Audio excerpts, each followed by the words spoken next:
He desperately swims toward it and drags himself aboard. In the distance, he sees another raft carrying a handful of other survivors, and they begin waving for him to join them. But with no oars to steer, the raft slowly drifted apart until once again, he was completely alone. Aboard the raft, Lim finds some food, water, and signaling supplies.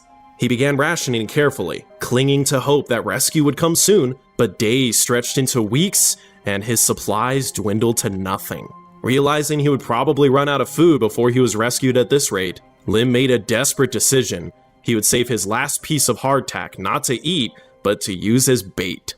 He fashioned a fishing hook from the spring in his flashlight and unraveled hemp rope for a fishing line. Surprisingly, the fish seemed to like the hardtack more than the sailors ever did, but his hook was too small to catch anything substantial. Using a nail he pried from the raft, he made a bigger hook and used the small fish he had been able to catch as bait. As his fresh water supply ran out, he rigged a canvas shelter to catch rainwater to drink. When seagulls began landing on his raft, Lim caught them for food as well. With no way to cook the birds, he butchered them, soaked the meat in seawater, and dried it into jerky under the scorching sun. Though the supplies he found on the raft had completely run out, he was now catching enough food to survive. But then the rain stopped completely, and soon, he was left with nothing to drink. Sunburned and delirious with thirst, he watched as sharks began circling his raft.